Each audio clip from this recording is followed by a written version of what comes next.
नमस्कारम everyone. जैसा कि आप सभी को पता है कि अमेरिका के अंदर डोनाल्ड ट्रंप की सरकार बन चुकी है और इसी के साथ पावर में आते ही उन्होंने एक ऑर्डर जारी किया और इसमें उन्होंने कहा है कि H-1B वीज़ा के थ्रू जो भी लोग बाय बर्थ यूएस की सिटीज़नशिप ले लेते थे, वो अब उन्हें नहीं मिलेगी।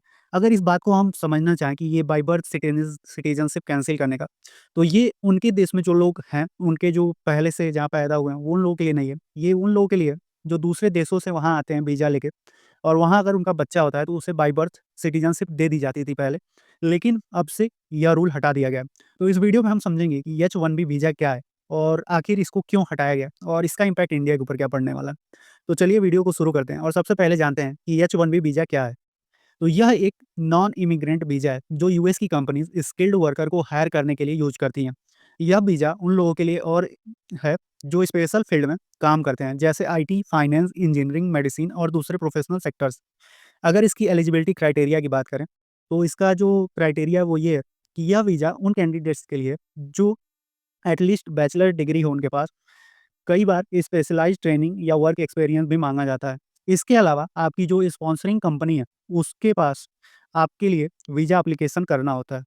अब इस एप्लीकेशन प्रोसेस के बारे में अगर समझें, तो ये जो एप्लीकेशन प्रोसेस है, एक लॉटरी सिस्टम पर बेस्ड होता है, क्योंकि एप्लीकेशंस काफ़ी ज़्यादा होते हैं और स्लॉट लिमिटेड होता है। प्रोसेस कुछ इस तरह होता है कि पहले स्पॉन्सरिंग एम्प्लॉयर जो है, वो यूएस डिपार्टमेंट ऑफ लेबर से लेबर कंडीशन एप्लीकेशन फाइल करता है।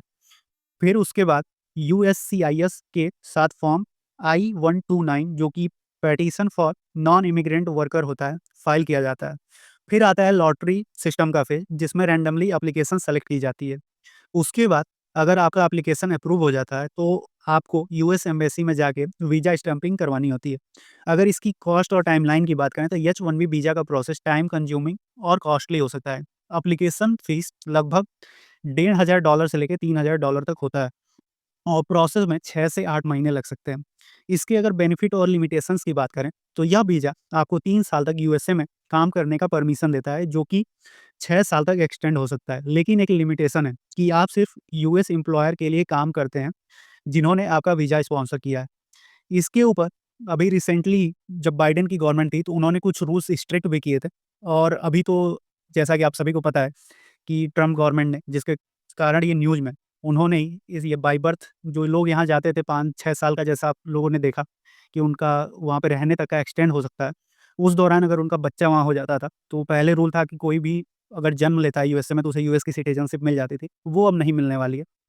तो दोस्तों, ये था हमारा आज का वीडियो H-1B वीज़ा के बारे में। अगर आपको यह वीडियो हेल्पफुल लगा, तो लाइक करिए, शेयर करिए और चैनल को सब्सक्राइब करना ना भूलिए। मिलते हैं अगले वीडियो में, तब तक के लिए जय हिंद, जय भारत।